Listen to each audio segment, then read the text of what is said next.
I wasn't sure I'd write a review or find anything to analyze about Link's Awakening until I finished its somewhat peculiar story, even by Zelda standards. Its array of silly characters and themes hides its few flaws and its ominous undertones. This is a review and analysis of Link's Awakening.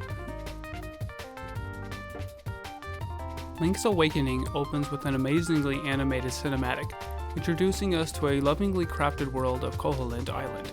This is one of the best intros to a Zelda yet, making us crave a Zelda movie or anime in this style, and the fact that it hasn't happened yet is a travesty beyond measure.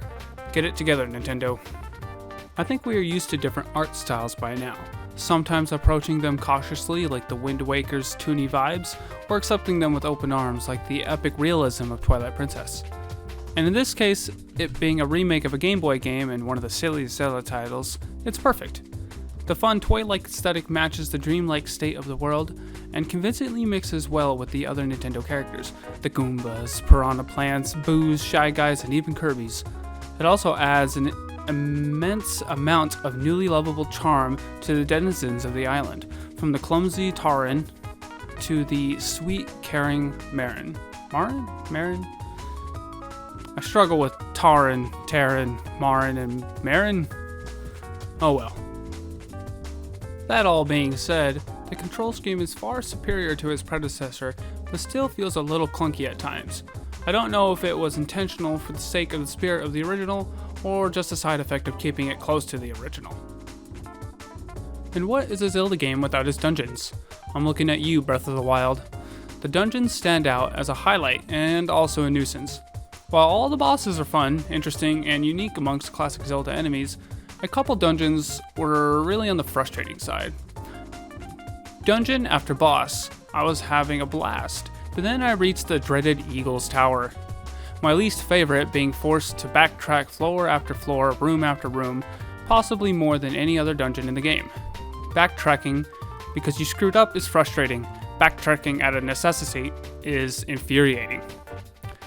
This may be a product of its time, and I must respect that they stuck with it, annoyances be damned. But when you figure out a puzzle or something you missed, it all clicks and comes together nicely. It's quite satisfying when you start to punch your way through the dungeons with ease. Music is key in this game, well, sorta. Utilizing the familiar ocarina and the 8 magical instruments needed to wake the windfish, which is said to be the only way off the island. While the appropriately named Song of Awakening is charming and soothing, much like the beloved Zelda's Lullaby, it's the music of Link's Awakening's dungeons that really stand out to me, adding an extra layer of whimsy or tension to each. Now we've reached the analysis portion. It didn't seem like at first there was much to the story of Link's Awakening, but after finishing it, there's a deeper intent, a sadder meaning behind its squeaky porcelain exterior. Link is sailing across the sea, far away from Hyrule and his friend Zelda. Why? We may never know. But in the chaos of the massive storm, he was unknowingly swept up in the dream world of the Windfish. The seemingly real island of Koholint is slowly revealed to be a dreamscape.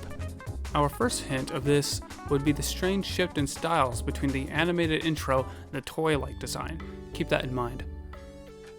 Link is quickly informed that waking the Windfish is the only way off the island, but this revelation begs the question, what will happen to the locals if the bearer of their dream world is awakened? These are innocent people, with their own lives and emotions, who is Link to put an end to them?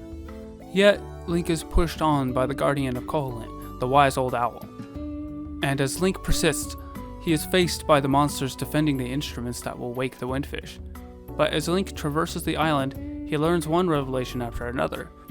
These monsters are not trying to prevent the awakening for the sake of the denizens, but so that they may rule the island themselves in everlasting darkness.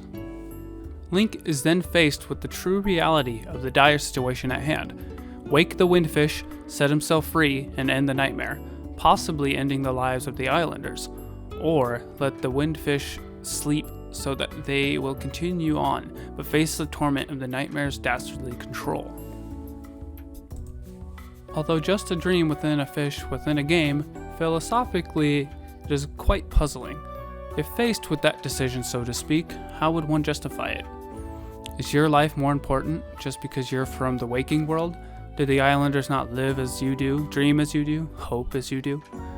They are blameless, ignorant of their true reality, kept hidden under the guise of an island paradise, or so it was. For a simple Zelda game, it ponders a strangely existential question. One that has no simple answer, but in this game, it does. We as the player, through the hero Link, must choose, and because it's a simple game, we chose to face the ultimate nightmare. A manifestation of the dreaded Ganon, straight out of Link's own nightmares. The darkness vanquished, we wake the Windfish, but are assured that Taran, Marin, and the rest of the islanders will live on in our dreams, in our memories.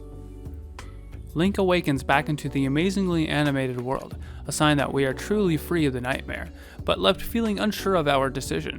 Did we, and by extension Link, do the right thing? Just then, however, we are left with one last ray of hope, as the Windfish flies overhead, and in the distance we can hear the sweet melodies of Marin, fading off into the endless deep blue sky. Fun, charming, and a story that's deeper than it may have been initially credited for, Link's Awakening is a solid Zelda title that improves and fixes much of what the original left to be desired. I'm not much for scores, but I guess if I had to, I'd give this a well-deserved 7 out of 10. Well guys, thanks for watching. I hope to make more of these in the future. Let me know if you like these sorts of reviews and how I can improve. So I'd really appreciate it if you could leave some feedback in the form of a well-constructed comment. Hit that like button if you'd please, and for Hylia's sake, please subscribe. It would mean the world to me. Thanks again guys. Peace.